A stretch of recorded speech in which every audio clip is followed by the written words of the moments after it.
اعوذ باللہ من الشیطان الرجیم بسم اللہ الرحمن الرحیم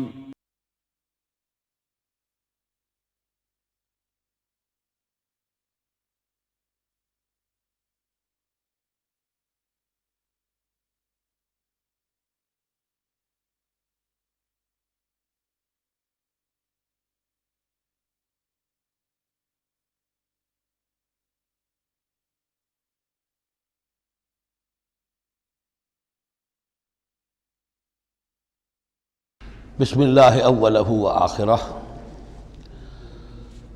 سورہ بقرہ کے ترجمے اور مختصر تشریح کے اختتام کے بعد اب ہمیں مکی اور مدنی صورتوں کے اس پہلے گروپ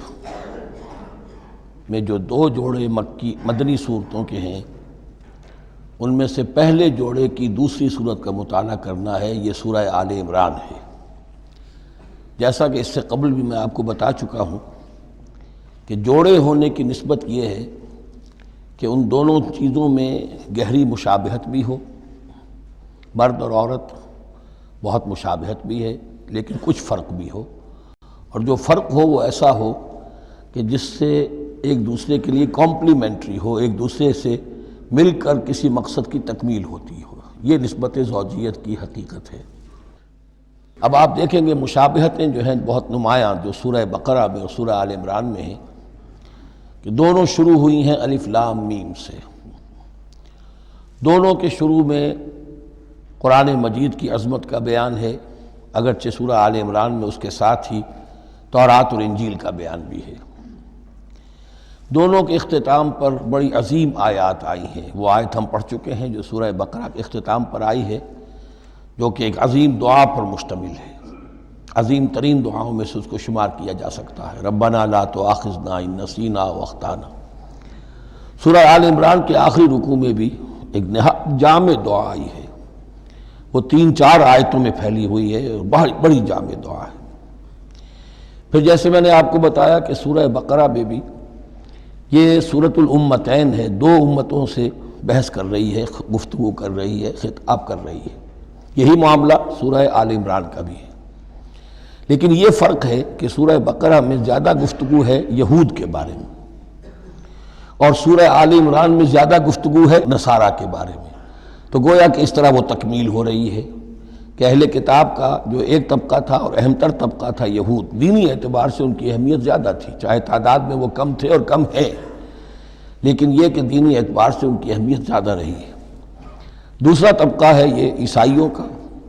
لیکن یہ کہ ان کا تذکرہ وہاں بہت کم آیا، یہاں آپ کو اس سورہ آل عمران میں زیادہ خطاب ان سے ملے گا۔ پھر جیسے سورہ بقرہ کا پہلا نصف جو ہے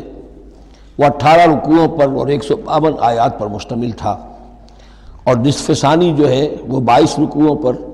لیکن 134 آیات پر مشتمل تھا، تو تقریباً مساوی دو حصے تھے۔ وہی کیفیت آپ کو یہاں ملے گی، بلکہ یہاں وہ بتمام و کمال ہے، دونوں حصے بہت مساوی ہیں۔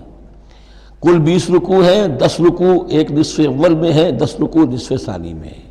صرف ایک آیت کا فرق ہے کہ پہلے 10 رکوعوں میں 101 آیات ہیں اور دوسرے 10 رکوعوں میں 99 آیات ہیں۔ پھر جیسے وہاں 3 حصے ہیں نصف اول کے، ویسے ہی یہاں بھی 3 حصے ہیں نصف اول کے، لیکن یہاں رکوعوں کی تقسیم نہیں ہے بلکہ آیات کی ہے۔ پہلی 32 آیات میں تمہیدی کلام ہے، جیسے کہ 4 رکوع سورہ بقرہ کے، اگرچہ وہاں روح سخن ابتدا ہی سے یہود کی طرف ہو گیا تھا، یہاں روح سخن ابتدا ہی سے نصارہ کی طرف ہے، لیکن یہ کہ یہاں کی 32 آیات اسی طرح تمہیدی کلام پر مشتمل ہیں جیسی کہ سورہ بقرہ کے 4 رکوع۔ پھر یہاں 31 آیات براہ راست خطاب ہے نصارہ سے، خاص طور پر حضرت عیسیٰ علیہ السلام کی ولادت کن حالات میں ہوئی، کیا ان کا مقام اور مرتبہ تھا، کیا ان کی اصل حیثیت تھی، پھر یہ کہ ان کے ساتھ کیا معاملہ ہوا۔ یہ حصہ نازل بھی ہوا ہے سن 9 ہجری میں، جو شامل یہاں کر دیا گیا ہے، حالانکہ اس سورہ مبارکہ کا اکثر و بیشتر حصہ جو ہے وہ سن 3 ہجری میں غزوہ احد کے بعد نازل ہوا ہے، لیکن یہ کہ یہ حصہ جو ہے 31 آیات پر مشتمل نازل ہوا سن 9 ہجری میں۔ نجران ایک بستی تھی عرب کے جنوب میں یمن کی طرف، اور وہاں عیسائی آباد تھے، تو وہاں کے عیسائیوں کے سردار اور ان کے جو بڑے لاٹ پادری تھے وہ کچھ 70 عیسائیوں کا ایک وفد لے کر آئے حضور کی خدمت میں مدینہ منورہ میں، بات سمجھنے سمجھانے کے لیے کہ آپ کس بات کی دعوت دے رہے ہیں، اور کئی دن مقیم رہے اور بات پوری سمجھ بھی لی، خاموش بھی ہو گئے، پھر بھی بات نہیں مانی تو حضور نے مباہلے کی دعوت دی، اس چیلنج کو قبول کیے بغیر وہاں سے چلے گئے۔ لیکن یہ کہ بہرحال انہوں نے جو ترتیب جس شدت کے ساتھ ہونی چاہیے تھی ان کی طرف سے وہ بھی نہیں کی، یہ شرافت کا انہوں نے مظاہرہ کیا۔ بہرحال یہ 9 رکوع، یہ جو 31 آیات ہیں سن 9 میں نازل ہوئی۔ یہی نوٹ کر لیجئے کہ سورہ بقرہ کی بھی ایک بات میں بتانے سے میں بھول گیا اس وقت، کہ یہ جو سود سے متعلق احکام ہیں، جو رکوع ہے، جو 38واں رکوع ہے سورہ بقرہ، یہ بھی تقریباً سن 9 میں نازل ہوا ہے۔ گویا کہ وہ مشابہت بھی موجود ہے کہ اگرچہ سورہ بقرہ کا اکثر و بیشتر حصہ غزوہ بدر سے قبل نازل ہوا، لیکن اس میں بھی کچھ آیات وہ ہیں جو سن 9 ہجری میں نازل ہوئی ہیں اور سود کے بارے میں آخری حکم ہے۔ اسی طریقے سے یہاں جو یہ نجران کے عیسائیوں سے خطاب کے لیے جو آیات نازل فرمائی گئیں، یہ سن 9 میں نازل کی گئیں، لیکن شامل ہے سورہ آل عمران میں، کہ جس کا اکثر و بیشتر حصہ سن 3 ہجری میں غزوہ احد کے بعد نازل ہوا ہے۔ پھر جیسے سورہ بقرہ کے نصف اول کا جو آخری تیسرا حصہ تھا، وہ 15واں، 16واں، 17واں، 18واں رکوع، اس میں یہ کہ حضرت ابراہیم کا ذکر تھا، خانہ کعبہ کا ذکر تھا، اسی طریقے سے وہی بات یہاں ملے گی آپ کو۔ اور یہاں اب اہل کتاب کو دعوت دی گئی ہے اسی انداز میں جیسے کہ وہاں 16ویں رکوع میں سورہ بقرہ کے دی گئی ہے۔ یہ تیسرا حصہ جو ہے نصف اول کا، یہ 38 آیات پر مشتمل ہے، بہت جامع آیات ہیں، بہت اہم آیات ہیں۔ اس کے بعد نصف ثانی شروع ہو جاتا ہے جس میں کہ یا ایھا الذین آمنوا، جیسے 19ویں رکوع سے شروع ہوا سورہ بقرہ میں یا ایھا الذین آمنوا استعینوا بالصبر والصلاۃ ان اللہ مع الصابرین، یہاں اب یہ 11واں رکوع جو ہے وہ شروع ہوگا یا ایھا الذین آمنوا اتقوا اللہ حق تقاتہ ولا تموتن الا وانتم مسلمون۔ یہ جو نصف ثانی کے 10 رکوع ہیں، ان کی تقسیم یہاں پر عمودی ہے، افقی نہیں ہے۔ پھر تقسیم کر سکتے ہیں، پہلے 2 رکوعوں میں زیادہ خطاب مسلمانوں سے ہے، اور پھر اگرچہ روئے سخن جو ہے پھر اہل کتاب کی طرف بھی ہے۔ پھر 6 رکوع مسلسل ہیں غزوہ احد کے حالات پر مشتمل، جو مسائل سامنے آئے ان پر تبصرہ، جو مسلمانوں سے غلطیاں ہوئیں ان پر گرفت، آئندہ کے لیے ہدایات۔ تو یہ پورے 60 آیات ہیں تقریباً، اور 6 رکوعوں پر پھیلی ہوئی ہیں۔ یہ سب کے سب یوں سمجھیے کہ قرآن مجید کا ایک مستقل باب ہے، چیپٹر ہے غزوہ احد، اس کا عنوان ہو سکتا ہے، لیکن قرآن میں اس طرح سے چیپٹر بنائے نہیں گئے ہیں، بلکہ یہ صورتیں ہیں کہ جو میں نے جیسا کہ ابتدا میں عرض کیا تھا تعارف قرآن کے ضمن میں، کہ یہ مجموعہ خطبات الہیہ ہے، ایک خطبہ نازل ہو رہا ہے اور اس کے اندر جو مضامین آ رہے ہیں، لیکن ان میں ربط اور ترتیب ہے۔ اس ربط اور ترتیب پر توجہ اب تک کم ہوئی ہے، لیکن اب اس دور میں قرآن حکیم کے علم و معرفت کا یہ پہلو بھی اب زیادہ نمایاں ہوا ہے کہ اس میں بڑا نظم ہے، نظام القرآن، اس کے اندر تنظیم ہے، اس میں آیات کا آپس میں ربط ہے، سورتوں کا سورتوں سے ربط ہے، اور ایسے ہی یہ جو ہے الٹپ کلام نہیں ہے۔ پھر آخری 2 رکوع، وہ ان میں سے ایک تو جو ہے آخری رکوع وہ تو بہت ہی جامع ہے، اور اس میں وہ عظیم دعا بھی آئی ہے، اور فلسفہ ایمان کے بارے میں اہم ترین بحث ہے کہ جو اس مقام پر آئی ہے۔ اور اس طریقے سے، اور جو اس سے پہلے کا رکوع ہے 19واں رکوع، وہ بھی در حقیقت کنکلوڈنگ جس کو کہا جاتا ہے، سم اپ کرتے ہوئے پوری سورہ مبارکہ کے مضامین کو، بڑے جامع مضامین پر مشتمل ہے۔ تو اس طرح آپ دیکھیں گے، اور جگہ جگہ آپ دیکھیں گے کہ بعض اوقات تو الفاظ وہی آ رہے ہیں، وہی انداز ہے۔ وہاں بھی کہا گیا تھا مسلمانوں تم کہو ہم ایمان رکھتے ہیں اللہ پر اور جو کچھ ہم پر نازل کیا گیا اور جو کچھ ابراہیم پر اور اسحاق پر، وہی آپ کو آیات یہاں بھی ملیں گی۔ حضرت ابراہیم کا ذکر وہاں یہاں بھی ملے گا۔ یہود پر ضربت علیہم الذلۃ والمسکنہ والی آیت وہ یہاں بھی آئے گی۔ ذرا ترتیب کا فرق ہے، یہ متشابہ کہلاتے ہیں قرآن مجید میں، متشابہ، اور یہ حفاظ کے لیے مشکل ترین مقام ہوتے ہیں کہ تیزی میں، روانی میں وہ اس سے مشابہ جو مقام ہے وہ ادھر منتقل ہو جاتے ہیں۔ لیکن مضامین کے اندر آپ کو اتنی گہری مناسبت نظر آئے گی کہ جس کو میں نے تشبیہ دی ہے زوجیت، کہ ظاہر بات ہے کہ ہر حیوان کا جوڑا جو ہوتا ہے وہ یوں سمجھیے کہ 90% تو ایک دوسرے سے مشابہ ہوں گے، لیکن یہ کہ ان میں 5-10% کا فرق بھی ہوگا، اور وہ فرق بھی ایسا ہوگا کہ جو دونوں کے جمع ہونے سے کوئی نیا مقصد پیدا ہو رہا ہے اس سورہ مبارکہ کا، سورہ آل عمران کا۔ یہ اور یاد کر لیجئے کہ میں نے آپ کو بتایا تھا کہ نبی اکرم صلی اللہ علیہ وسلم نے ان دونوں صورتوں کو ایک نام دیا ہے۔ جیسے آخری جو دو صورتیں ہیں قرآن مجید کی، ان کو ایک نام دیا گیا معوذتین، قل اعوذ برب الفلق قل اعوذ برب الناس۔ ان دونوں صورتوں کو ایک نام دیا گیا الزہراوین، دو نہایت تابناک اور روشن صورتیں۔ تو یہ اس میں تمہیدی کلام میں بس اسی پر اکتفا کر کے اب ہم آگے مطالعہ شروع کرتے ہیں۔ اعوذ باللہ من الشیطان الرجیم، بسم اللہ الرحمن الرحیم۔ الف لام میم، اللہ لا الہ الا هو الحی القیوم، نزل علیک الکتاب بالحق مصدقا لما بین یدیہ وانزل التوراۃ والانجیل من قبل هدى للناس وانزل الفرقان ان الذين كفروا بآيات الله لهم عذاب شديد والله عزيز ذو انتقام، صدق الله العظيم۔ رب اشرح لي صدري ويسر لي امري واحلل عقدة من لساني يفقهوا قولي۔ اللهم ربنا الهمنا رشدنا واعذنا من شرور انفسنا،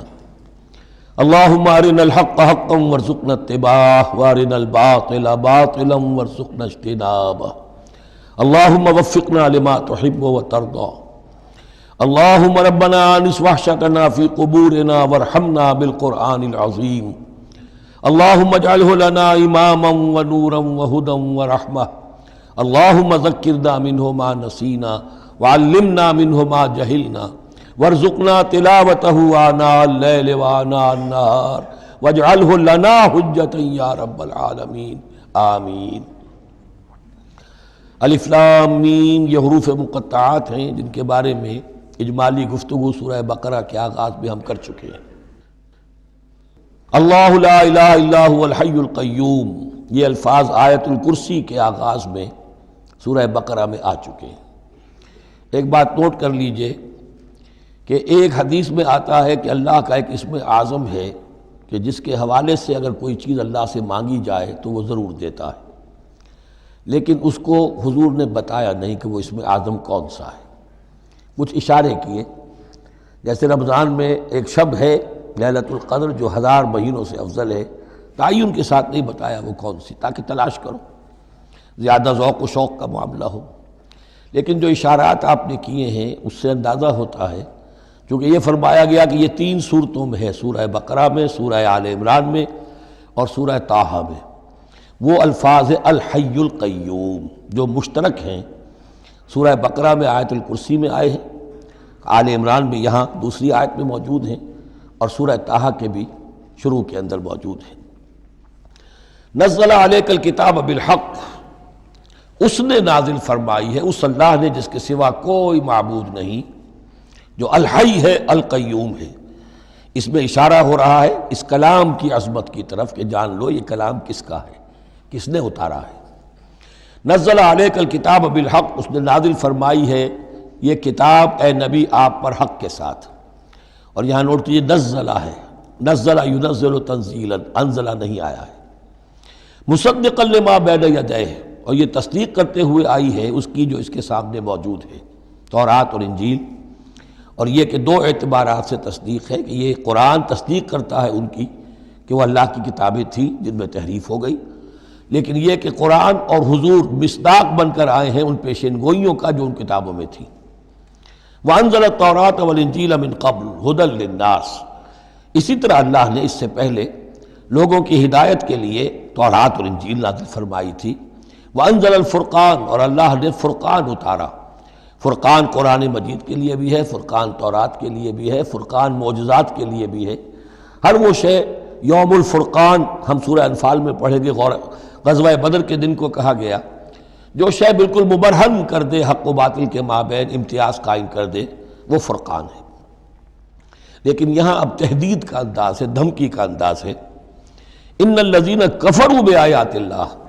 یہ دنیا کی دوسری کتابوں کا معاملہ نہ سمجھو کہ اسے مان لیا تب بھی کوئی حرج نہیں، نہیں مانا تب بھی کوئی حرج نہیں، اگر پڑھنے پر طبیعت راغب ہوئی تو بھی کوئی بات نہیں، نہیں راغب ہے تو مت پڑھو، کوئی الزام نہیں۔ یہ کتاب ویسی نہیں ہے۔ بلکہ یہ کتاب تو اب اگر نہیں مانو گے، ایمان نہیں لاؤ گے، تو ان الذین کفروا بآیات اللہ لہم عذاب شدید، تو ان کے لیے بہت سخت سزا ہوگی، واللہ عزیز ذو انتقام، اور اللہ تعالیٰ زبردست ہے، انتقام لینے والا ہے۔ یہ لفظ بہت اہم ہے کہ اللہ تعالیٰ جہاں رؤوف ہے، رحیم ہے، شفیق ہے، غفور ہے، ستار ہے، لیکن ساتھ ہی شدید ذو انتقام بھی ہے، عزوز ذو انتقام بھی ہے، شدید العقاب بھی ہے۔ یہ دونوں شانیں اللہ کی ذہن میں رہنی چاہیے۔ ان اللہ لا یخفی علیہ شیء فی الارض ولا فی السماء، یقیناً اللہ پر کوئی شے مخفی نہیں ہے، نہ آسمان کی نہ زمین کی۔ هو الذی یصورکم فی الارحام کیف یشاء، پہلی چیز اللہ کے علم سے متعلق تھی، اور یہ اللہ کی قدرت سے متعلق ہے۔ وہی ہے کہ جو تمہاری نقشہ کشی کر دیتا ہے، صورت بنا دیتا ہے تمہاری ماؤں کے رحموں میں جیسا چاہتا ہے۔ کسی کے پاس چوائس نہیں ہے کہ وہ اپنا نقشہ خود بنائے۔ لا الہ الا هو العزیز الحکیم، اس کے سوا کوئی معبود نہیں، اور یہ کہ وہی العزیز ہے اور الحکیم ہے۔ هو الذی انزل علیک الکتاب منہ آیات محکمات ہن ام الکتاب واخر متشابہات، وہی ہے جس نے آپ پر یہ کتاب نازل فرمائی۔ کسی کسی جگہ انزلہ کا لفظ بھی آ جاتا ہے، اور یہ ہوتا ہے ردم کے اعتبار سے، کیونکہ قرآن مجید کی اپنی ایک ملکوتی غنا ہے، اس کی ایک موسیقی ہے، ڈیوائن میوزک ہے، تو اس میں جو ردم کے حوالے سے اگر ضرورت ہو تو یہ الفاظ ایک دوسرے کی جگہ آ جائیں گے۔ منہ آیات محکمات، اس میں کچھ آیات تو ہیں محکم، پختہ، حکم جیسا کہ میں نے بتایا، حکمت عقل کی پختگی،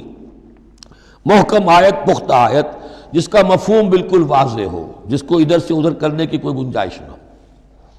ہن ام الکتاب، اس کتاب کی جڑ اور اساس اور بنیاد وہی ہے۔ وَأُخَرُ متشابہات، اور کچھ متشابہ ہیں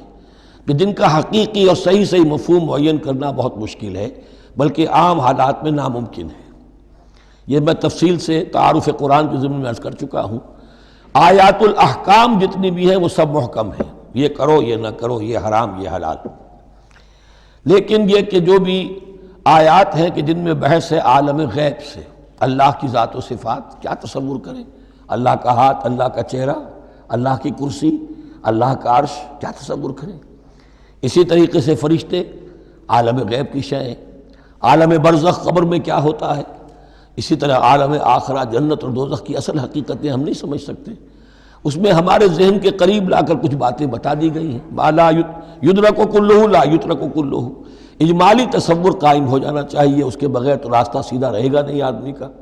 لیکن ان کی تفاصیل میں نہیں جانا چاہیے۔ تو دوسرے درجے میں نے آپ کو بتایا تھا کہ کچھ فزیکل فینومینا بھی، یہ بھی ایک وقت تک رہے ہیں آیات متشابہات میں سے،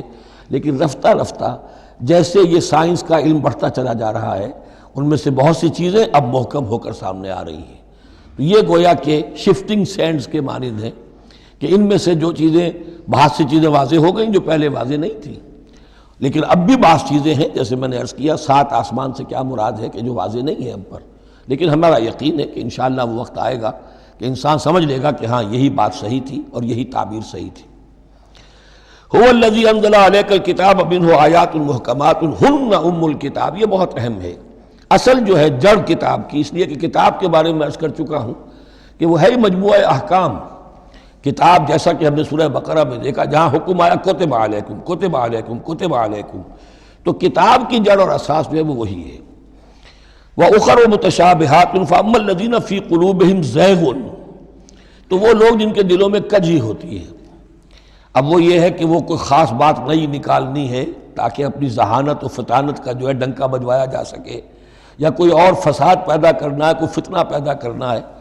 ذہن ٹیڑھا ہو چکا ہے، اب اس ٹیڑھے ذہن کے لیے کوئی دلیل چاہیے قرآن سے، اب وہ متشابہات کے چکر میں لگیں گے، ان کے پیچھے پڑیں گے کہ کسی کے مفہوم کو میں اپنے من پسند مفہوم کی طرف موڑ سکوں۔ فَأَمَّا الَّذِينَ فِي قُلُوبِهِمْ زَيْغٌ فَيَتَّبِعُونَ مَا تَشَابَهَ مِنْهُ، تو وہ لوگ کہ جن کے دلوں میں کجی ہے وہ پیچھے لگتے ہیں ان کے کہ جو متشابہ ہیں ان میں سے، ابتغاء الفتنۃ، یا تو فتنہ اٹھانا چاہتے ہیں فتنے کی تلاش میں، وابتغاء تاویلہ، اور تلاش کرنے کے لیے کہ اس کی اصل حقیقت، اصل منشا، اصل مراد کیا ہے۔ یعنی یہ بھی ہو سکتا ہے کسی کا علمی ذوق ہی ایسا ہو جائے، اور یہ بھی ہو سکتا ہے کہ ایک شخص کی فطرت میں کجی ہو۔ وما یعلم تاویلہ الا اللہ، حالانکہ ان کا حقیقی مفہوم اللہ کے سوا کوئی نہیں جانتا۔ والراسخون فی العلم یقولون، اور جو لوگ علم میں راسخ ہیں، پختہ ہیں، جن کی جڑیں گہری ہو چکی ہیں علم میں، وہ کیا کہتے ہیں؟ یقولون آمنا بہ کل من عند ربنا، ہم ایمان لائے اس کتاب پر، قرآن پر، یہ کل کا کل ہمارے رب کی طرف سے ہے۔ جو بات صاف سمجھ میں آ گئی ہے اس پر عمل کریں گے، جو بات پوری طرح سمجھ میں نہیں آ رہی ہے انتظار کریں گے، لیکن یہ اجمالی یقین رکھیں گے کہ یہ ہے اللہ کی کتاب۔ آمنا بہ کل من عند ربنا وما یذکر الا اولو الالباب، لیکن یہ صحیح روش اور یہ نصیحت نہیں حاصل کر سکتے مگر وہی کہ جو ہوش مند ہیں، عقل مند ہیں۔ اور سب سے بڑی ہوش مندی یہ ہے کہ انسان اپنی عقل کی لیمیٹیشنز کو جان لے، میری عقل کی حدود کیا ہیں، عقل کہاں تک جا سکتی ہے۔ اگر انسان اپنی عقل کی حدود کو نہیں جانتا تو وہ پھر اولو الالباب میں سے نہیں ہے۔ عقل بڑی شے ہے لیکن یہ کہ اس کی حدود ہیں، ایک حد سے آگے یہ عقل تجاوز نہیں کر سکتی۔ گزر جا عقل سے آگے کہ یہ نور چراغ راہ ہے، منزل نہیں ہے۔ منزل تک پہنچانے والی شے جو ہے وہ عقل نہیں ہے، وہ قلب پہنچائے گا، لیکن یہ کہ بہرحال عقل ایک روشنی دیتی ہے، حقیقت کی طرف اشارے کرتی ہے۔ ربنا لا تزغ قلوبنا بعد اذ ہدیتنا، اور ان کا یہ قول ہوتا ہے اولو الالباب کا، اے رب ہمارے دلوں کو کج نہ ہونے دیجو اس کے بعد کہ تو نے ہمیں ہدایت دے دی ہے۔ وہب لنا من لدنک رحمہ، اور ہمیں تو خاص اپنے خزانہ فضل سے رحمت عطا فرما، انک انت الوہاب، یقیناً تو ہی سب کچھ دینے والا ہے، تیری ہی بارگاہ سے ملے گا۔ ربنا انک جامع الناس لیوم لا ریب فیہ، اے رب ہمارے یقیناً تو جمع کرنے والا ہے لوگوں کو اس دن جس دن میں کوئی شک نہیں ہے، قیامت کا دن، یوم القیامہ۔ ان اللہ لا یخلف المیعاد، یقیناً اللہ تعالیٰ اس وعدے کے خلاف نہیں کرے گا، اپنے وعدے کی خلاف ورزی نہیں کرتا، لہذا جو اس نے بتایا ہے کہ وہ دن آئے گا وہ آ کر رہے گا۔ ان الذین کفروا لن تغنی عنہم اموالہم ولا اولادہم من اللہ شیئا، اب یہ ذرا تحدی کا انداز ہے، چیلنج کا انداز ہے۔ زمانہ نزول کے اعتبار سے آپ نے نوٹ کر لیا کہ یہ سن 3 میں نازل ہو رہی ہے سورہ مبارکہ غزوہ احد کے بعد، لیکن یہ کہ یہ رکوع جو ہے اس کے بارے میں گمان غالب ہے کہ یہ غزوہ بدر کے بعد نازل ہوئی ہے۔ غزوہ بدر جو ہے اس میں ایک طرف مسلمانوں کو بڑی زبردست فتح حاصل ہوئی تھی تو مسلمانوں کا مورال بہت بلند تھا، لیکن ایسی روایات بھی ملتی ہیں کہ جب مسلمان بدر سے کامیاب ہو کر، غازی بن کر، فتح یاب ہو کر واپس آئے تو جو یہودی قبیلے تھے مدینے کے، ان میں سے بعض لوگوں نے کہا کہ مسلمانوں اتنا نہ اتراؤ، یہ کچھ قریش کے نا تجربہ کار چھوکرے تھے جن سے تمہارا مقابلہ پیش آیا ہے، اگر ہم سے کبھی بات اس کا مقابلہ پیش آیا تو معلوم ہوگا، تب دن میں تارے نظر آئیں گے وغیرہ وغیرہ۔ تو اس پس منظر میں یہ الفاظ کہے جا رہے ہیں کہ نہیں، تمام کفار اسی طریقے سے آخر کار زیر ہوں گے اور اللہ کے دین کو غالب ہونا ہے، واللہ غالب علی امرہ ولکن اکثر الناس لا یعلمون۔ ان الذین کفروا لن تغنی عنہم اموالہم ولا اولادہم من اللہ شیئا، یقیناً جن لوگوں نے کفر کی روش اختیار کی ہرگز نہ بچا سکیں گے انہیں، نہ ان کے مال نہ ان کی اولاد اللہ سے کچھ بھی۔ وَأُولَٰئِكَ هُمْ وَقُودُ النَّارِ، اور وہ تو سب کے سب آگ کا ایندھن بنیں گے۔ کداب آل فرعون، تمہاری تو حیثیت ہی کیا ہے، چپندی کا شوربہ۔ آل فرعون کا معاملہ یاد کرو، ان کے ساتھ کیا ہوا تھا، شہنشاہ اور بڑے لاؤ لشکر والا، وفرعون ذی الاوتاد، کداب آل فرعون والذین من قبلہم، اور اسی پر کیا اس سے پہلے ثمود اور عاد جیسی قومیں زبردست جو ہیں اسی جزیرہ نما عرب میں رہی ہیں۔ کذبوا بآیاتنا، انہوں نے بھی ہماری آیات کو جھٹلایا تھا۔ فاخذہم اللہ بذنوبہم، تو اللہ نے پکڑا ان کو ان گناہوں کی پاداش میں۔ واللہ شدید العقاب، اور اللہ سزا دینے میں بہت سخت ہے۔ قل للذین کفروا، اے نبی کہہ دیجئے ان لوگوں سے جو کفر کی روش اختیار کر رہے ہیں، ستغلبون وتحشرون الی جہنم، تم سب کے سب مغلوب ہو کر رہو گے، دنیا میں مغلوب ہوگے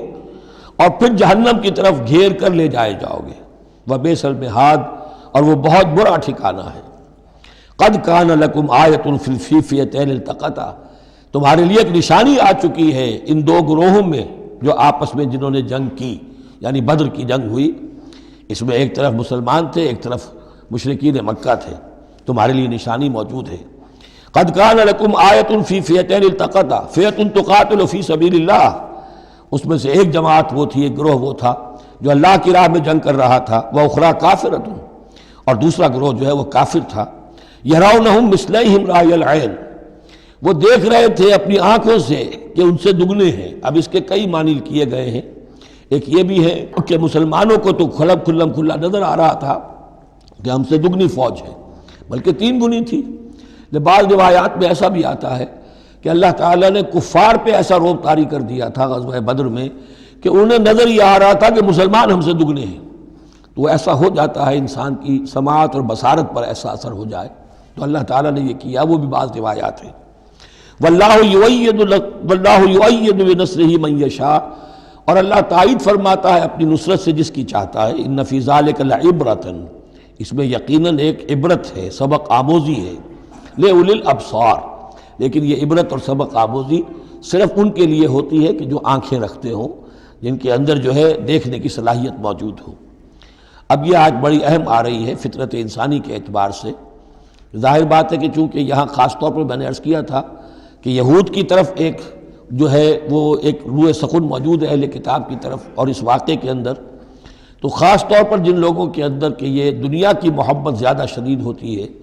تو اس کا ایک اثر بتا رہے ہیں کہ یہ واقعتاً اللہ نے فطرت انسانی میں رکھی ہے، اس لیے کہ یہ دنیا جو ہے اسے اللہ نے چلانا ہے، اس کی رونقیں رکھنی ہے جب تک اس کی مرضی ہے، قیامت تک تو اسے آباد رکھنا ہے۔ اولاد پیدا ہوگی تو دنیا قائم رہے گی، نسل چلے گی، مرد اور عورت کی ایک دوسرے کے ساتھ کشش ہوگی تو اولاد پیدا ہوگی، اور یہ تمام چیزیں جو ہیں، دولت کی کوئی طلب ہوگی تو آدمی محنت کرے گا، مشقت کرے گا، کمائے گا، تو اس لیے یہ چیزیں فطرت انسانی میں ہیں، یہ بیسک اینیمل انسٹنکٹس ہیں۔ بس ضرورت اس بات کی ہوتی ہے کہ انسٹنکٹس کو دبا کر رکھا جائے، اللہ کی محبت، اللہ کی شریعت کو اس سے بالا تر رکھا جائے، بس یہ نہیں ہے کہ ان کو ختم کر دیا جائے۔ سیلف اینیہیلیشن اسلام میں نہیں ہے، یہ رہبانیت ہے کہ اپنے نفس کو کچل دو، ختم کر دو، نہیں، سیلف کنٹرول، اپنے آپ کو کنٹرول میں رکھو۔ یہ منہ زور گھوڑا ہے نفس انسانی کا، لیکن جتنا طاقتور گھوڑا ہوگا اتنا ہی آپ کے لیے تیز دوڑنا جو ہے وہ آسان ہوگا، لیکن جتنا منہ زور اور طاقتور گھوڑا ہے اتنا ہی اسے قابو میں رکھنے کی ضرورت بھی ہے، ورنہ اگر اس کے رحم و کرم پر سوار آ گیا تو جہاں چاہے گا پٹخنی دے دے گا۔ تو اس اعتبار سے سیلف کنٹرول ہو، گھوڑا پورا قابو میں ہو۔ البتہ یہ ہے کہ سیلف کو، اپنے نفس کو، اس کو کچل ڈالنا، سیلف اینیہیلیشن، یہ اسلام میں نہیں۔ زین للناس حب الشہوات من النساء، مزین کر دی گئی ہے لوگوں کے لیے ایک تو محبت جو ہے، شہوت کی محبت خواتین کے بارے میں۔ اب دیکھیے یہاں بھی قرآن مجید گویا کہ ایک طرح سے تائید کر رہا ہے فرائڈ کی، اس کے نزدیک سب سے پورٹنٹ فیکٹر جو ہے، سب سے پورٹنٹ جو موٹیو ہے انسان کا، وہ سیکس ہے، اور یہاں بھی اللہ تعالیٰ نے سب سے پہلے اسی کا ذکر کیا ہے، اگرچہ میرے نزدیک ضروری نہیں ہے، اس لیے کہ دوسری جگہوں پر پیٹ جو ہے، معاشی ضرورت یہ اس سے بھی سخت ہو جاتی ہے، لیکن یہ کہ واقعتاً یہ حضور نے بھی فرمایا ہے صلی اللہ علیہ وسلم، ما ترکت بعدی فتنۃ اضر علی الرجال من النساء، میرے بعد اب مردوں کے لیے عورتوں کے فتنے سے بڑا فتنہ اور کوئی نہیں ہے۔ ان کی محبت جو ہے وہ انسان کو کہاں سے کہاں لے جاتی ہے۔ بلعام بن باورہ یہود کے اندر ایک بہت بڑا عالم اور فاضل شخص تھا، ایک عورت کے چکر میں آ کر اور وہ شیطان کا پیرو بن گیا، وہ قصہ آئے گا سورہ اعراف کے اندر۔ تو واقعہ یہ ہے، لیکن ایک فطرت کے اندر ہے تو صحیح، محبت تو ہے۔ زین للناس حب الشہوات من النساء والبنین، اور بیٹے انسان کو بہت پسند ہے، بیٹے ہوں، اس کا نام چلتا رہے، بڑھاپے کا سہارا بنے، والقناطیر المقنطرۃ من الذهب والفضہ، اور یہ کہ خزانے ہوں جمع کیے ہوئے سونے کے اور چاندی کے، والخیل المسومۃ، اور گھوڑے ہوں بڑے نسل والے گھوڑے جو ہیں جن پر کے نشان لگے ہوئے ہوتے ہیں، پیڈگری ہوتی ہے ان کی، والانعام، اور مویشی ہوں، مال جو ہے پنجاب میں اور سرائکی کے علاقے میں مال کہتے ہی جانوروں کو ہیں، ان حیوانات کو ہیں مال مویشی، والانعام والحرث، اور کھیتی۔ ذالک متاع الحیات الدنیا، بس جو نقطۂ اعتدال ہے وہ یہ ہے کہ جان لو یہ ساری چیزیں اس دنیا کی زندگی کا ساز و سامان ہے، اس زندگی کے لیے ضروریات کی حد تک ان سے فائدہ اٹھانا، اس میں کوئی بری بات نہیں، لیکن واللہ عندہ حسن المآب، لیکن اللہ کے پاس ہے اچھا لوٹنا، وہ جو ہے جو اللہ کے پاس ہے اس کے مقابلے میں یہ کچھ بھی نہیں۔ اگر یہ ایمان بالآخرہ ہے تو پھر تو انسان ان تمام چیزوں کو، اپنے تمام جذبات و میلانات کو ایک حد کے اندر رکھے گا، اس سے آگے نہیں آنے دے گا۔ لیکن اگر ان میں سے کوئی ایک شے بھی اتنی زوردار ہو گئی اس کی محبت کہ آپ کے دل کے اوپر اس کا قبضہ ہو گیا تو بس آپ گئے، اب وہی ند ہے، وہی اب آپ کا معبود ہے، چاہے وہ دولت ہو، چاہے وہ کوئی اور شے ہو، وہ اب آپ کا معبود بن جائے گی۔ قُلْ أُنَبِّئُكُم بِخَيْرٍ مِّن ذَلِكُمْ، ان سے کہیے کہ کیا میں تمہیں بتاؤں کہ ان تمام چیزوں سے بہتر شے کون سی ہے؟ لِلَّذِينَ اتَّقَوْا عِندَ رَبِّهِمْ جَنَّاتٌ تَجْرِی مِن تَحْتِهَا الْأَنْہَارُ خَالِدِینَ فِیہَا، وہ لوگ کہ جو اپنے رب کا تقوی اختیار کرتے رہے۔ تقوی یہی ہے کہ اپنے نفس کا بھی حق ہے، دو اِنَّ لِنَفْسِکَ عَلَیکَ حَقًّا، لیکن ناجائز راستے سے نہیں۔ تمہارے پیٹ کا بھی حق ہے، اس کا ادا کرو، لیکن عقل حلال سے۔ تمہاری اولاد کا تم پر حق ہے، اِنَّ لِنَفْسِکَ عَلَیکَ حَقًّا وَإِنَّ لِزَوْجِکَ عَلَیکَ حَقًّا وَإِنَّ لِزَوْرِکَ عَلَیکَ حَقًّا، تمہارے ملاقاتی آتے ہیں ان کا بھی تم پر حق ہے، وہ حقوق ادا کرو، لیکن اللہ سے اوپر کسی حق کو فائق نہ کر دینا، بس یہ ہے اصل بات۔ اگر تو یہ اگر حفظ مراتب نہ کنی زندگی، اگر یہ حفظ مراتب نہیں ہوگا تو گویا کہ اب آپ گئے، دین اور دنیا سب گئی۔ تو للذین اتقوا عند ربہم جنات، ان کے لیے ایسے باغات ہیں تجری من تحتہا الانہار، جن کے دامن میں ندیاں بہتی ہوں گی، خالدین فیہا، اس میں وہ ہمیشہ رہیں گے، وازواج مطہرۃ، اور بڑی ہی پاک عورتیں ہوں گی، ورضوان من اللہ، اور اللہ کی رضوان ہوگی، اللہ کی رضا ہوگی جو سب سے بڑی شے ہے، واللہ بصیر بالعباد، اور یقیناً اللہ تعالیٰ اپنے بندوں کو دیکھ رہا ہے۔ الذین، وہ کون سے بندے ہیں اس کے خاص؟ الذین یقولون ربنا اننا آمنا، جو یہ کہتے رہتے ہیں پروردگار ہم ایمان لے آئے، فاغفر لنا، بس ہمیں بخش دے، ذنوبنا، ہمارے گناہ، وقنا عذاب النار، اور ہمیں آگ کے عذاب سے بچائیو۔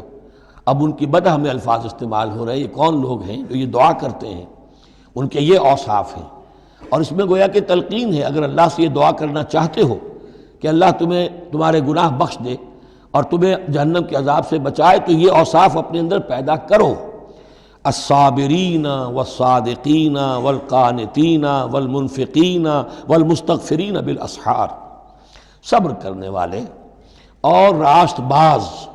راست بازی میں راست گوئی بھی ہے، راست کردار بھی ہے، عمل بھی آپ کا صحیح صحت پر ہو، درستی پر ہو، اور قول بھی صحیح اور درست ہو۔ والقانتین، فرما بردار،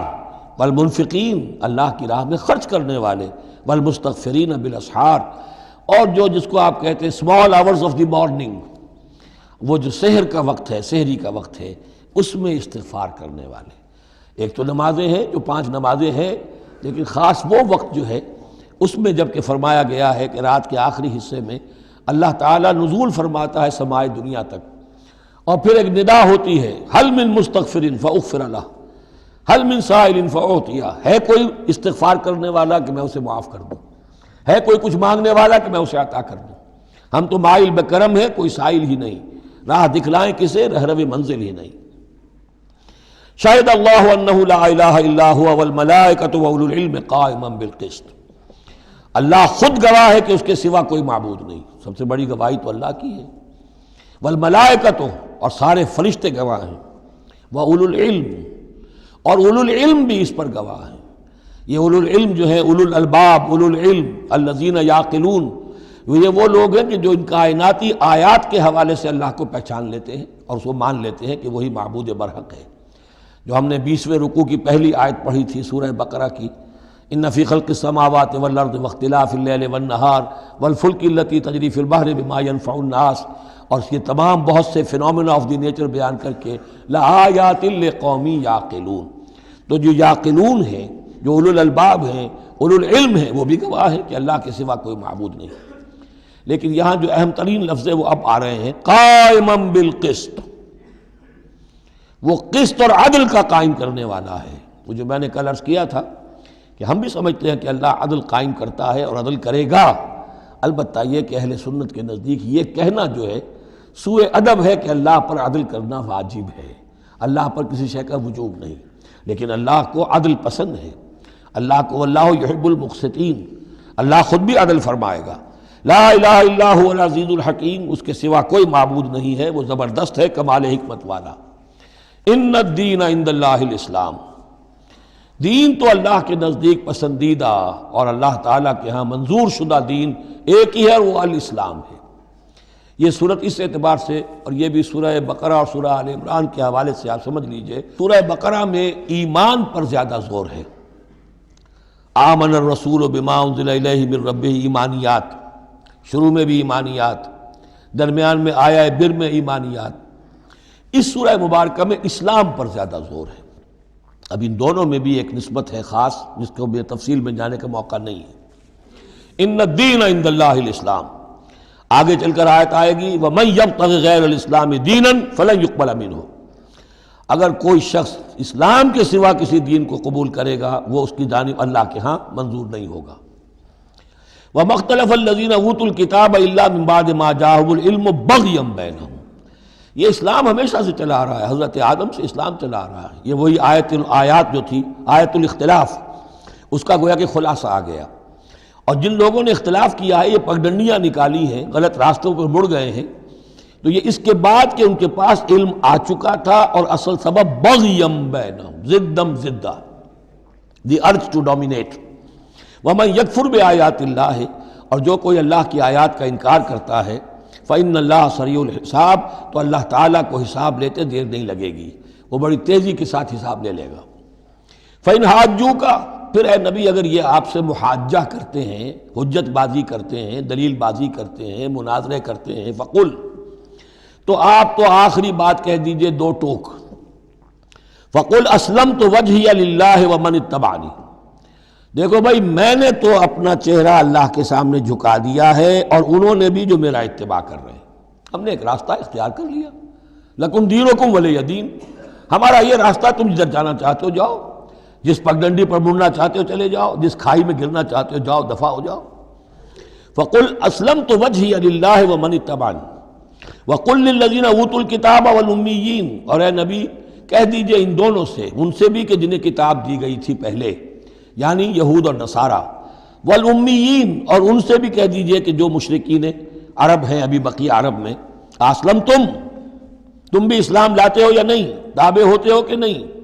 اللہ کے سپرد اپنے آپ کو کرتے ہو کہ نہیں، فَإِنْ أَسْلَمُوا فَقَدْ اهْتَدَوْا، اگر وہ بھی اسی طریقے سے اسلام لے آئیں تو ہدایت پر ہو جائیں گے۔ وَإِنْ تَوَلَّوْا فَإِنَّمَا عَلَيْكَ الْبَلَاغُ، پھر اگر وہ رخ پھیر لیں، منہ موڑ لیں، تو اے نبی آپ پر کوئی ذمہ داری نہیں ہے سوائے پہنچا دینے کی۔ اعلیٰ کو یہاں پھر پہچان، انما علیک البلاغ، آپ کے ذمہ ہے پہنچا دینا، آپ نے ہمارا پیغام پہنچا دیا، ہماری دعوت ان تک پہنچا دی، ہماری آیات انہیں پڑھ کر سنا دی، اب آگے چوائس ان کا ہے، آپ پر ذمہ داری نہیں ہے کہ یہ لوگ ایمان کیوں نہیں لائے۔ وَلَا تُسْأَلُوا عَنْ أَصْحَابِ الْجَحِيمِ، یہ سورہ بقرہ میں ہم پڑھائے ہیں۔ وَاللَّهُ بَصِيرٌ بِالْعِبَادِ، باقی اللہ تعالیٰ اپنے بندوں کو دیکھ رہا ہے، وہ ان سے حساب کتاب کر لے گا، وہ معاملہ اس کا ان سے نبٹ لے گا، آپ کے ذمہ جو فرض تھا آپ اس فرض کو ادا کرتے رہیے۔ ان الذین یکفرون بآیات اللہ ویقتلون النبیین بغیر حق، یقیناً وہ لوگ جو اللہ کی آیات کا کفر کرتے ہیں اور انبیاء کو قتل کرتے رہے ہیں ناحق، ویقتلون الذین یامرون بالقسط من الناس، اور قتل کرتے رہے ہیں یا قتل کرتے ہیں ان لوگوں کو انسانوں میں سے جو عدل کا حکم دیتے ہیں، اس لیے کہ انصاف کی بات تو پسند نہیں ہوتی کسی کو، سچی بات الحق مرن، تو بہت سے مواقع پر ایسا ہوتا ہے کہ حق گوئی کی پاداش میں کوئی حق گو انسان جو ہے اسے اپنی جان سے ہاتھ دھونے پڑتے ہیں۔ تو یہاں پھر دیکھیے قسط کا معاملہ آیا ہے، عدل، اللہ قائم بالقسط ہے، اور اللہ کے محبوب بندے وہی ہیں کہ جو انبیاء کے علاوہ وہ لوگ کہ جو عدل کا حکم دیں، انصاف کا ڈنکا بجانے کی کوشش کریں۔ تو فرمایا وَيَقْتُلُونَ الَّذِينَ يَأْمُرُونَ بِالْقِسْطِ مِنَ النَّاسِ، تو ایسے لوگ جنہیں کہ جو کہ ایسے لوگوں کو قتل کریں، فَبَشِّرْهُمْ بِعَذَابٍ أَلِيمٍ، تو اے نبی انہیں بشارت سنا دیجئے دردناک عذاب کی۔ اس میں ایک طنز ہے، بشارت، عذاب کی بشارت، یہ طنزیہ کلام ہے۔ اولئک الذین حبطت اعمالہم فی الدنیا والآخرہ، یہ وہ لوگ ہیں کہ جن کے تمام اعمال دنیا اور آخرت میں حبط ہو گئے۔ قریش کو یہ زوم تھا کہ ہم خادم کعبہ ہیں اور ہمارے پاس جو ہے یہ لوگ آتے ہیں، حج کرتے ہیں، ہم ان کی دعوت کرتے ہیں، کھانا کھلاتے ہیں، پانی پلاتے ہیں، سقایا ہے، تو ہماری اتنی خدمتیں ہیں اللہ تعالیٰ کے ہاں جو ہے ہمیں بہرحال ان خدمتوں کے حساب میں ہمیں بخش دیا جائے گا۔ فرمایا وہ سارے اعمال حبط ہو جائیں گے اگر وہ شکل نہیں ہے۔ اگر تو صحیح صحیح پورے دین کو اختیار کرو گے تو ٹھیک ہے، ورنہ یہ کہ اولئک الذین حبطت اعمالہم فی الدنیا والآخرہ، بڑے سے بڑے چیریٹی کے کام کیے ہوں، چیریٹیبل انسٹیٹیوشنز قائم کر دی ہوں، کوئی حیثیت نہیں رکھتی اللہ کے نگاہ میں۔ وما لہم من ناصرین، اور ان کا پھر کوئی مددگار نہیں ہوگا۔ الم تر الی الذین اوتوا نصیبا من الکتاب، کیا تم نے غور نہیں کیا ان لوگوں کی حالت پر جنہیں کتاب کا ایک حصہ دیا گیا تھا؟ اوتو مجہول کا صیغہ، یہ جیسا کہ میں نے عرض کیا جہاں کوئی مذمت کا پہلو ہوتا ہے تو اس میں یہ مجہول کا صیغہ آتا ہے۔ جنہیں کتاب کا ایک حصہ دیا گیا تھا، یدعون الی کتاب اللہ لیحکم بینہم، اب انہیں بلایا جاتا ہے اللہ کی کتاب کی طرف کہ وہ ان کے مابین فیصلہ کرے۔ ثم یتولی فریق منہم وہم معرضون، پھر ان میں سے ایک گروہ جو ہے پیٹھ موڑ لیتا ہے اعراض کرتے ہوئے، یعنی یہ کہ مانتے بھی ہیں کتاب کو لیکن اس کے فیصلے کو تسلیم کرنے کے لیے تیار نہیں۔ ذالک بانہم قالوا لن تمسنا النار الا ایاما معدودات، یہ مضمون آ چکا ہے سورہ بقرہ میں۔ یہ کیوں ڈھٹائی ہو رہی ہے؟ جو مانتے بھی ہیں اور پھر عمل نہیں کر رہے، انہیں بتایا جاتا تم اس کتاب پر ایمان رکھتے ہو، اس میں یہ لکھا ہے یہ سود حرام ہے، کیا کر رہے ہو، یہ شے حرام ہے، کس کام میں لگے ہوئے ہو؟ لیکن نہیں، کیوں اڑ جاتا ہے انسان؟ اس کی تشخیص کر دی۔ ذالک بانہم قالوا، یہ اس وجہ سے ہے کہ انہوں نے یہ عقیدہ گھڑ لیا ہے کہ لن تمسنا النار الا ایاما معدودات، ہمیں تو چھو ہی نہیں سکتی آگ جہنم کی مگر گنتی کے چند دن۔ جب یہ عقیدہ ہے تو پھر کاہے کو انسان دنیا کا نقصان برداشت کرے؟ بابر میں عیش کوش کے عالم دوبارہ نیست، حلال سے حرام سے جائز سے ناجائز سے جو بھی عیش حاصل کیا جا سکتا کرنا چاہیے، بخش تو دیا ہی جانا ہے۔ یہ عقیدہ ہے کہ جو در حقیقت ایمان بالآخرت کی نفی کر دیتا ہے۔ وَغَرَّهُمْ فِي دِينِهِمْ مَا كَانُوا يَفْتَرُونَ، اور انہیں دھوکے میں مبتلا کر دیا ہے ان کے دین نے، ان چیزوں نے دین کے معاملے میں دھوکے میں ڈال دیا جو انہوں نے افترا کر لیے، گھڑ لیے۔ اللہ نے تو کوئی ضمانت نہیں دی تھی، نہ لاؤ تورات لاؤ انجیل لاؤ، کہیں ضمانت نہیں ہے، یہ تو تمہارا من گھڑت عقیدہ ہے، اور اسی کی وجہ سے دین کے اندر تم اب بد دین یا بے دین ہو گئے ہو۔ فَكَيْفَ إِذَا جَمَعْنَاهُمْ لِيَوْمٍ لَا رَيْبَ فِيهِ، تو کیا حال ہوگا اس دن؟ اس وقت تو یہ بڑھ چڑھ کر باتیں بنا رہے ہیں، زبان درازیاں کر رہے ہیں، کیا ہوگا اس دن جب کہ ہم انہیں جمع کریں گے لِيَوْمٍ لَا رَيْبَ فِيهِ، اس دن جس دن کے بارے میں کوئی شک نہیں۔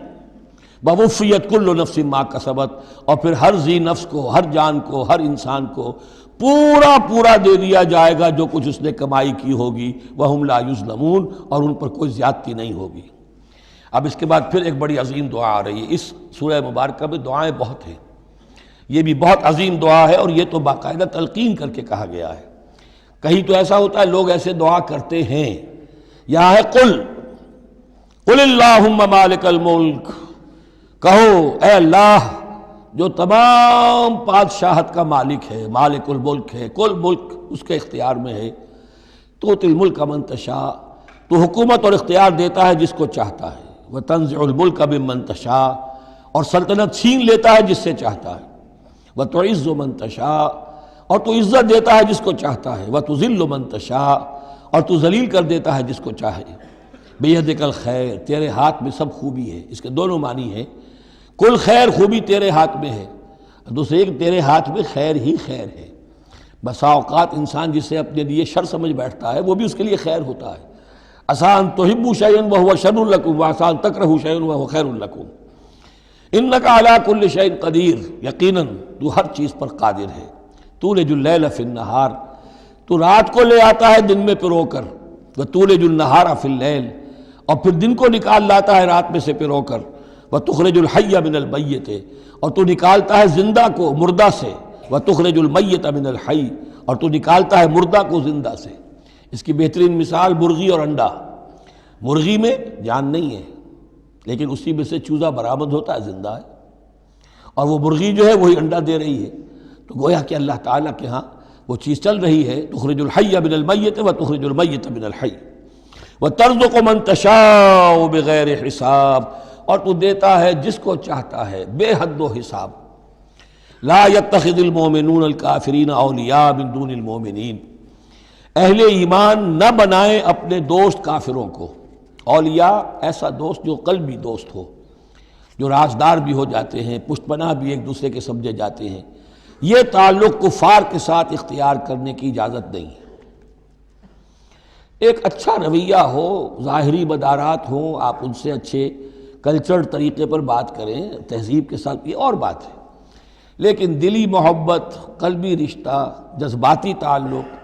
ان کی ایک ایسے باہمی مدد کا ایک رشتہ قائم کر لینا، پشت پناہ ہونے کا رشتہ بنا لینا، اس کی اجازت نہیں ہے۔ لا يتخذ المؤمنون الکافرین اولیاء من دون المؤمنین، اہل ایمان کو چھوڑ کر ان کے ساتھ یہ رشتہ قائم کرنا اللہ کو پسند نہیں۔ ومن یفعل ذلک فلیس من اللہ فی شیء، اور جو کوئی بھی یہ حرکت کرے گا پھر اس کا اللہ کے ہاں کوئی مقام نہیں ہوگا، کوئی رشتہ اللہ کا پھر اس کے ساتھ نہیں رہے گا۔ اللہ کے دشمنوں کے ساتھ تمہاری دوستی ہے تو ظاہر بات ہے کہ پھر اللہ کے ساتھ تمہارا کوئی تعلق نہیں رہا۔ الا ان تتقوا منہم تقا، سوائے یہ کہ تم ان سے بچاؤ کرنا چاہو، بچاؤ کے لیے۔ بعض اوقات ایسے حالات ہوتے ہیں کہ کھلے مقابلے کا بھی موقع نہیں ہے، تو آپ طرح دے رہے ہیں، آپ وقت جو ہے یو آر بائنگ ٹائم، تو اس میں کوئی ظاہری خاطر مدارات کا مسئلہ بھی ہو جائے تو کوئی حرج نہیں ہے، لیکن یہ کہ مستقل واقعی قلبی محبت قائم کر لینا یہ جائز نہیں ہے۔ ویسے یہ کہ اسی پھر آیت کے اسی الفاظ کو ہمارے ہاں اہل تشیع نے تقیہ کی جڑ بنا دیا ہے، لیکن انہوں نے اسے پہنچا دیا اس حد تک کہ جھوٹ بھی بولو، اپنے عقائد بھی چھپا لو، اور اس کے لیے دلیل یہاں سے لاتے ہیں۔ لیکن یہ بالکل ایک دوسری شکل ہے کہ یہ صرف ایک ظاہری مدارات کی حد تک، ایک حد تک، یہ نہیں کہ آپ جھوٹ بولنے پر آ جائیں اور آپ ایک چیز کو چھپانے پر آ جائیں، بس یہ ہے کہ آپ اس وقت تک، جیسے ہم پڑھ چکے ہیں سورہ بقرہ میں، کہ اگرچہ یہ یہودی جو ہیں ان کے دلوں کے اندر آگ بھری ہوئی ہے تمہارے خلاف، لیکن یہ فصفحوا فاعفوا واصفحوا، ابھی ذرا درگزر کرتے رہو، ابھی فوری طور پر ان کے ساتھ جو ہے معاملہ کوئی مقابلے وغیرہ کا شروع کرنا مناسب نہیں۔ اس حد تک مصلحت بینی تو صحیح ہے، لیکن یہ نہیں کہ جھوٹ بولا جائے معاذ اللہ۔ وَيُحَذِّرُكُمُ اللَّهُ نَفْسَهُ، اور اس میں بھی اب اور نرمی کر دی، اللہ تمہیں ڈراتا ہے اپنے آپ سے، اللہ سے ڈرو، یعنی کسی اور سے ڈر کر خواہ صرف خاطر مدارات کر لینا بھی صحیح نہیں ہے، لیکن یہ کہ بہرحال ضرورت ہے، کسی وقت مصلحت ہے تو کرو، لیکن یہ کہ اصل تمہارے دل میں خوف اللہ کا رہنا چاہیے۔ وَإِلَى اللَّهِ الْمَصِيرُ، اور اللہ ہی کی طرف تمہیں لوٹ جانا ہے۔ قُلْ إِن تُخْفُوا مَا فِي صُدُورِكُمْ أَوْ تُبْدُوهُ يَعْلَمُهُ اللَّهُ، یہ پھر وہی آیت آ گئی ہے جو سورہ بقرہ کے آخر میں آئی تھی، لِلَّهِ مَا فِي السَّمَاوَاتِ وَمَا فِي الْأَرْضِ وَإِن تُبْدُوا مَا فِي أَنفُسِكُمْ أَوْ تُخْفُوهُ يُحَاسِبْكُم بِهِ اللَّهُ، یہاں فرمایا قُلْ إِن تُخْفُوا مَا فِي صُدُورِكُمْ، کہہ دیجئے کہ اگر تم چھپاؤ جو کچھ کہ تمہارے سینوں میں ہے، أَوْ تُبْدُوهُ، یا تم اسے ظاہر کر دو، يَعْلَمُهُ اللَّهُ، اللہ تعالیٰ اس کو جانتا ہے۔ تمہارے ظاہر کرنے چھپانے سے اللہ سے کوئی تعلق نہیں ہے، ایک دوسرے سے چھپا سکتے ہو، ظاہر کر سکتے ہو، اللہ سے نہیں۔ وَيَعْلَمُ مَا فِي السَّمَاوَاتِ وَمَا فِي الْأَرْضِ، اور وہ جانتا ہے جو کچھ کہ آسمانوں میں اور زمین میں ہے۔ وَاللَّهُ عَلَىٰ كُلِّ شَيْءٍ قَدِيرٌ، اور اللہ تعالیٰ ہر چیز پر قادر ہے۔ يَوْمَ تَجِدُ كُلُّ نَفْسٍ مَّا عَمِلَتْ مِنْ خَيْرٍ مُحْضَرًا، اس دن کا تصور کرو جس دن ہر جان، ہر نفس موجود پائے گا، حاضر کیا ہوا پائے گا ہر وہ عمل جو اس نے کیا ہوگا۔ فَمَن يَعْمَلْ مِثْقَالَ ذَرَّةٍ خَيْرًا يَرَهُ وَمَن يَعْمَلْ مِثْقَالَ ذَرَّةٍ شَرًّا يَرَهُ يَوْمَ تَجِدُ كُلُّ نَفْسٍ مَّا عَمِلَتْ مِنْ خَيْرٍ مُحْضَرًا وَمَا عَمِلَتْ مِنْ سُوءٍ، جو نیکی کی ہوگی اسے بھی موجود پائے گا، اور جو بدی کمائی ہوگی وہ بھی موجود پائے گا۔ تود لو ان بینہا و بینہ امدا بعیدا، اور ہر جان یہ چاہے گی، ہر انسان یہ چاہے گا کہ کاش میرے اور میرے اعمال نامے کے درمیان بڑا فاصلہ آ جائے، میں اسے دیکھوں بھی نہ، میری نگاہ بھی اس پر نہ پڑے۔ وَيُحَذِّرُكُمُ اللَّهُ نَفْسَهُ، اور اللہ ڈرا رہا ہے تمہیں اپنے آپ سے، یعنی تقویٰ رکھنا ہے تو اس کا کرو، ڈرنا ہے تو اس سے ڈرو، خوف کھانا ہے تو اس سے کھاؤ۔ وَاللَّهُ رَءُوفٌ بِالْعِبَادِ، اور اللہ تعالیٰ اپنے بندوں کے حق میں بہت شفیق ہے، یعنی یہ وارننگ سے اسی لیے دے رہا ہے کہ تمہاری عاقبت برباد نہ ہو، بار بار سمجھا رہا ہے۔ قُلْ إِن كُنتُمْ تُحِبُّونَ اللَّهَ، یہ آیت بہت معروف بھی ہے، مسلمانوں کو پسند بھی ہے۔ ہمارے ہاں جو وعظ ہوتے ہیں، تقاریر ہوتی ہیں، تو اس کے اندر بہت کثرت سے کوٹ ہوتی ہے، قُلْ إِن كُنتُمْ تُحِبُّونَ اللَّهَ فَاتَّبِعُونِي يُحْبِبْكُمُ اللَّهُ، اے نبی کہہ دیجئے کہ اگر تم لوگ چاہتے ہو کہ اللہ سے محبت کرو، اگر تم اللہ سے محبت کرتے ہو، فَاتَّبِعُونِي، تو میری پیروی کرو، میرا اتباع کرو۔ یحببکم اللہ، اللہ تم سے محبت کرے گا۔ وَيَغْفِرْ لَكُمْ ذُنُوبَكُمْ، اور تمہارے گناہ بخش دے گا، وَاللَّهُ غَفُورٌ الرحیم، اور اللہ غفور الرحیم ہے۔ قُلْ اطیعوا اللہ والرسول، کہہ دیجئے اطاعت کرو اللہ کی اور اس کے رسول کی، فَإِن تَوَلَّوْا فَإِنَّ اللَّهَ لَا يُحِبُّ الْكَافِرِينَ، اور اگر وہ پیٹھ موڑ لیں تو اللہ کو ایسے کافر پسند نہیں ہے۔ یہ دو آیتیں اس اعتبار سے بڑی اہم ہیں کہ اس میں رسول کے لیے دو الفاظ آئے ہیں، اطاعت اور اتباع۔ اطاعت اگر نہیں ہے تو کفر ہو گیا۔ اطاعت تو لازم ہے، لیکن اطاعت کس چیز میں ہوتی ہے؟ جو حکم دیا ہے یہ کرو، آپ کو کرنا ہے۔ اتباع اس سے اوپر کی شے ہے، انسان خود تلاش کرے حضور کیا کرتے تھے، اور چاہے آپ نے نہیں فرمایا کہ یہ کرو لیکن آپ ان کی پیروی کر رہے ہیں۔ یہ گویا کہ دائرہ وسیع ہو گیا۔ جس سے محبت ہوتی ہے اس کا انسان جو ہے اس کی ہر طرح سے اس کے ساتھ ایک مناسبت پیدا کرنا چاہتا ہے۔ کیسا لباس اس کا ہے ویسا ہی لباس اپنا بنائے، کیا چیزیں اس کو پسند ہیں کھانے میں وہی چیزیں خود بھی کھائے اور پسند کرے۔ تو یہ چیزیں جس کا حکم نہیں ہے، جیسے کہ ایک صحابی کا واقعہ آتا ہے کہ وہ ایک مرتبہ آئے اور انہوں نے اس وقت یہ دیکھا، ایک ہی مرتبہ آئے ہوں گے کہیں باہر سے بدو صحابی، کہ حضور کے کرتے کے بٹن لگے ہوئے نہیں تھے۔ انہوں نے ساری عمر پھر اپنے کرتے کے بٹن نہیں لگائے۔ حضور نے حکم تو نہیں دیا تھا، دیکھا یہ کہ محمد اس شان میں تھے اس وقت، تو پھر اس کے بعد اسی کو لازم کر لیا۔ اس اتباع میں یہ بات بھی آ جائے گی کہ اگرچہ دین کے کچھ تقاضے ایسے ہیں کہ جس درجے میں محمد الرسول اللہ صلی اللہ علیہ وسلم نے ان کو پورا کیا، اس درجے میں پورا کرنا کسی انسان کے بس میں نہیں ہے، پھر بھی اس کی کوشش کرتے رہنا یہ اتباع کا تقاضا ہے۔ مثلا حضور نے کوئی مکان نہیں بنایا، حضور نے کوئی جائیداد نہیں بنائی، حضور نے جیسے ہی وحی کا آغاز ہوا کوئی دنیاوی کام نہیں کیا، کوئی تجارت نہیں کی، ایک ایک لمحہ اپنی توانائی کی ایک رمق وہ لگا دی کس کام کے لیے؟ اللہ کے دین کی دعوت اور اللہ کے دین کی اقامت، اس کو قائم کرنے کے لیے۔ اب سب کے لیے تو اس مقام تک تو پہنچنا مشکل ہے، لیکن یہ کہ آئیڈیل یہ رہے، اسی کی طرف انسان چلنے کی کوشش کرتا رہے، میکسیمم جتنا بھی اپنا وقت فارغ کرے، اپنے وسائل فارغ کرے اور لگائے اس کام کے اندر، تو اتباع کا جو ہے کم سے کم تقاضا اس وقت پورا ہوگا۔ ہاں جو حکم دے دیا گیا، یہ حلال ہے، یہ حرام ہے، یہ فرض ہے، یہ واجب ہے، اس کا تو اگر معاملہ اس کی پیروی نہیں ہو رہی تو پھر تو وہ کفر ہے۔ لیکن اتباع اگر آپ کر رہے ہیں تو اتباع جو ہے وہ پھر اللہ کا محبوب بن جانا ہے۔ اگر تم اللہ سے محبت کرتے ہو تو میرا اتباع کرو، میری پیروی کرو، دیکھو میں کیا کر رہا ہوں، میرے کیا شب و روز ہے، کن کاموں میں میری توانائیاں لگ رہی ہیں، کیا دلچسپیاں ہیں میری دنیا کے اندر، ان چیزوں کے اندر تم میری پیروی کرو۔ فاتبعونی یحببکم اللہ، تم اللہ کے محب نہیں محبوب بن جاؤ گے۔ واللہ غفور الرحیم، اور اللہ غفور الرحیم ہے۔ باقی دوسرا درجہ جو نچلا ہے، قل اطیعوا اللہ والرسول، اطاعت تو اللہ اور اس کے رسول کی کرنی ہی کرنی ہے۔ فإن تولوا، اور اگر اس اطاعت سے بھی موڑے، فإن اللہ لا يحب الکافرین، تو اللہ کو ایسے کافر تو پسند نہیں ہے، کیونکہ پھر اطاعت رسول کا انکار تو کفر ہو گیا۔ یہاں وہ پہلا حصہ جو ہے نصف اول کا ثلث اول، یعنی نصف اول جو ہے سورہ مبارکہ کا، میں نے عرض کیا تھا کہ اس میں پہلی آیات 32 ہیں، جنرل ہیں، تمہیدی ہیں، دین کے بڑے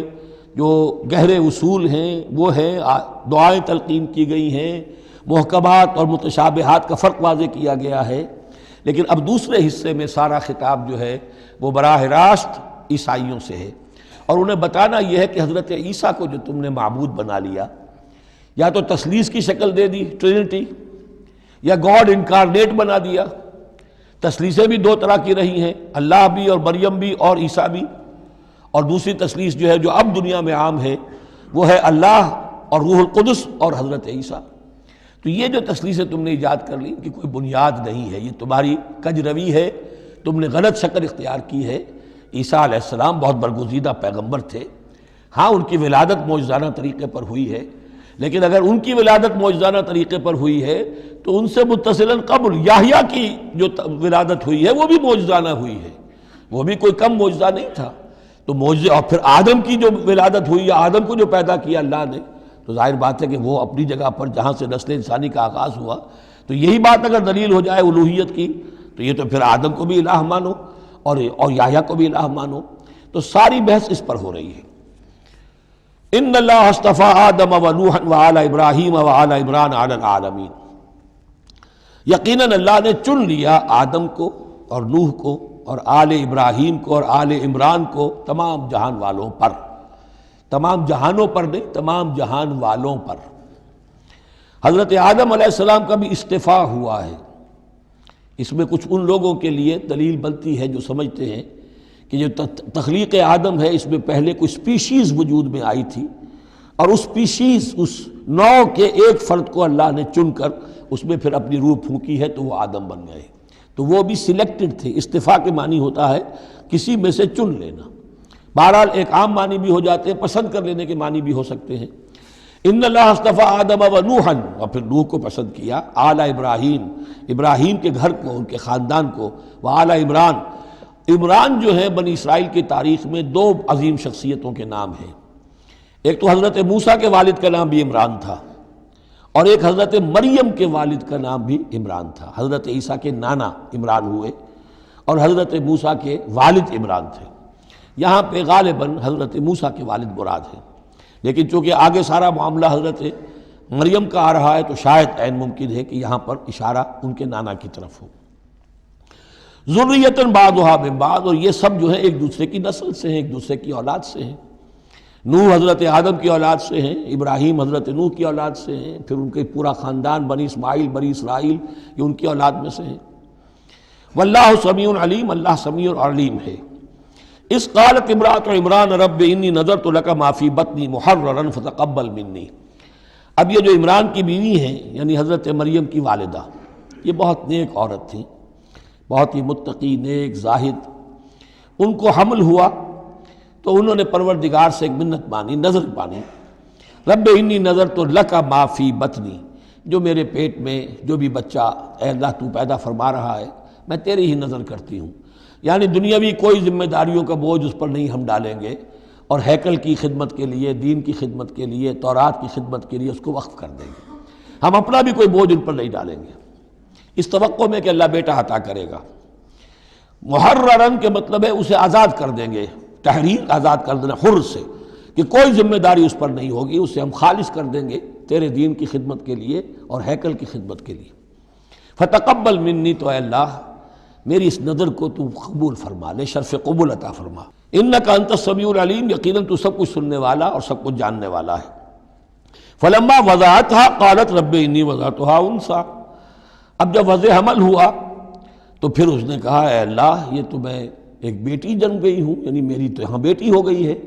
میں تو امید میں تھی کہ بیٹا آئے گا تو اس کو جو ہے میں وقف کر دوں گی۔ اس وقت تک ہیکل کے خادموں میں کسی خاتون کو، لڑکی کو قبول نہیں کیا جاتا تھا۔ واللہ عالم بما وضعت،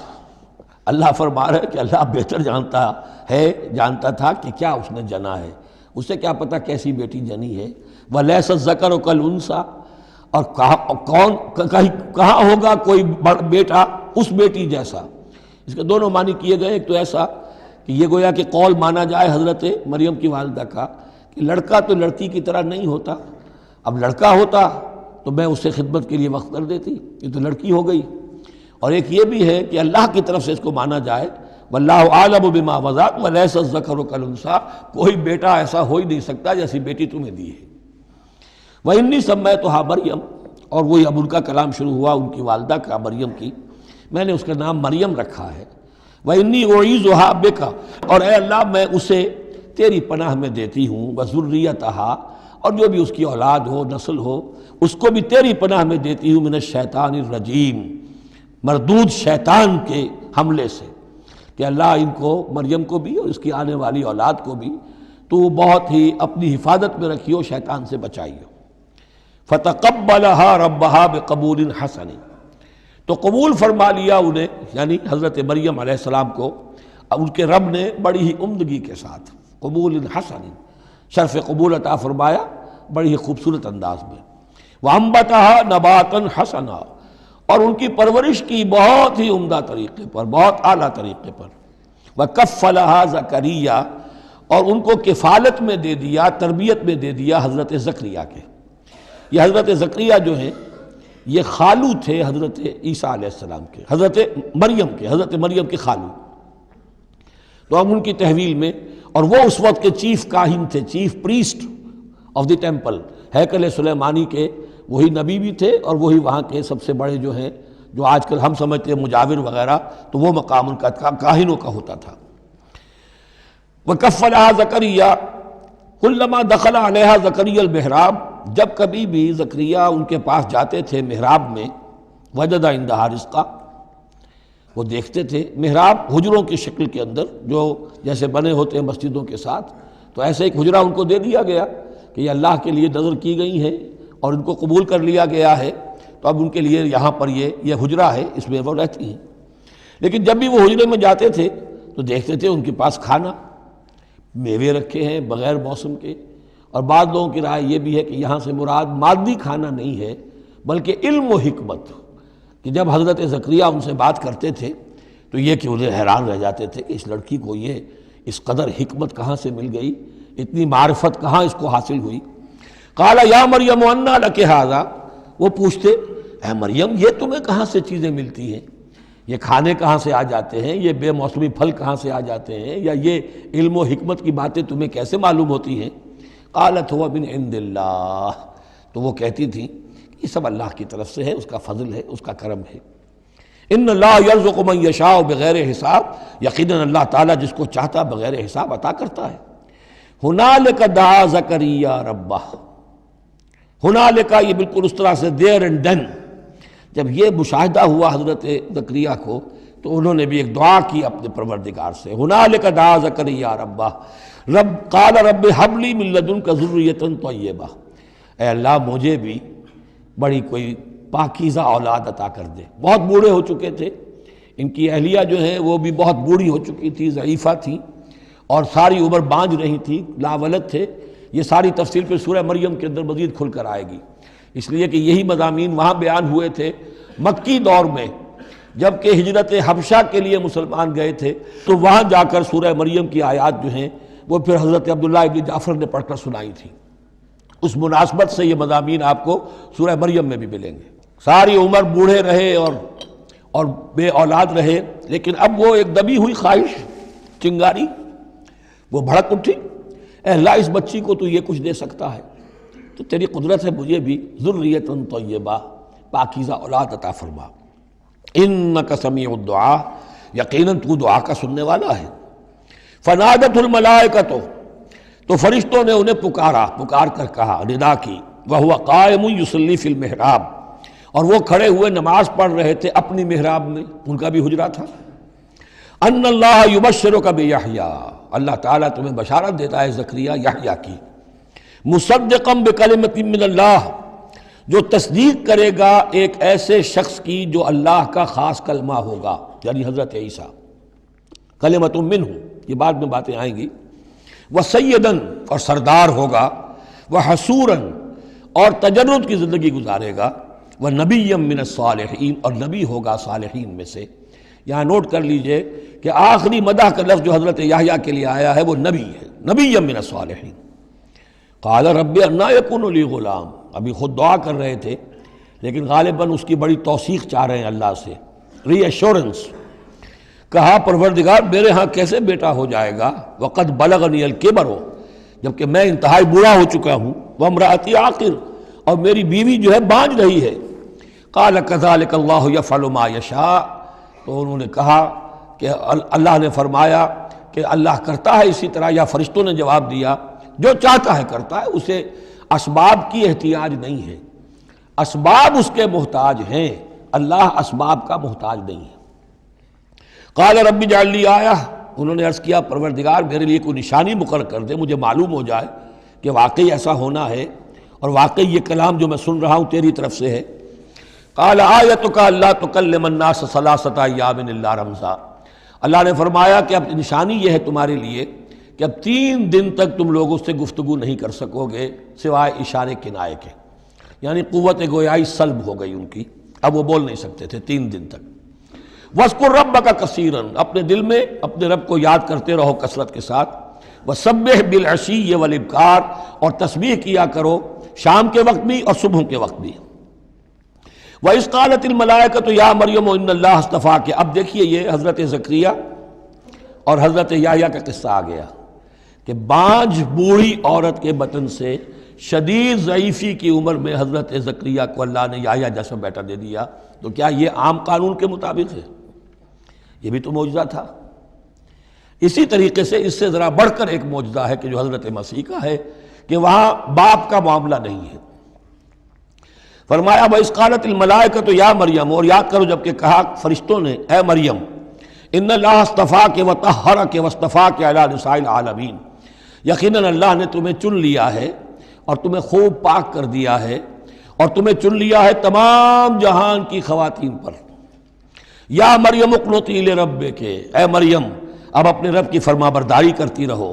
واسجدی، اور سجدہ کیا کرو، ورکعی مع الراکعین، اور جھکنے والوں کے ساتھ جھکتی رہا کرو، نماز باجماعت کے اندر شریک ہو جایا کرو۔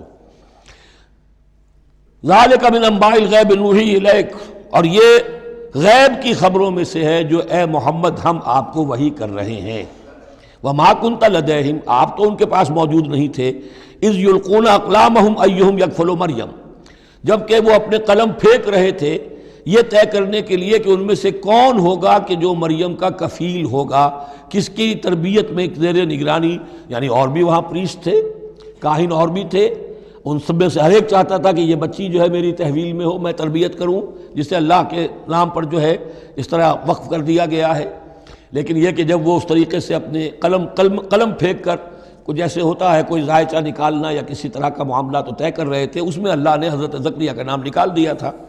تو اے نبی اس وقت تو آپ تو وہاں نہیں تھے، وما کنت لدیہم یختصمون، اور نہ آپ اس وقت تھے جبکہ وہ آپس میں جھگڑ رہے تھے۔ اذ قالت الملائکۃ یا مریم ان اللہ یبشرک بکلمۃ من، اب یاد کرو جب کہ کہا فرشتوں نے اللہ سے، کہ فرشتوں نے مریم سے کہ یقیناً اللہ تعالیٰ تمہیں بشارت دے رہا ہے ایک ایسی ہستی کی جو خاص کلمہ ہوگا اس کی جانب سے،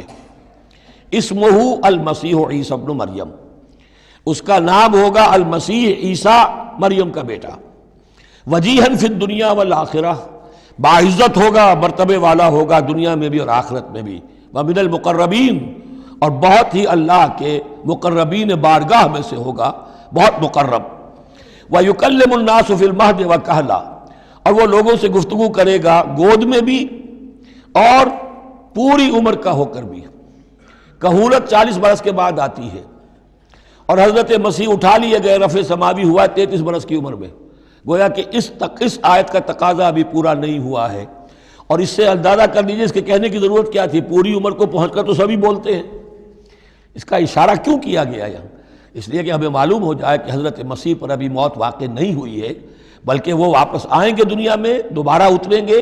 پھر ان کی وہ عمر بھی ہوگی، پھر وہ شادی بھی کریں گے، ان کی اولاد بھی ہوگی،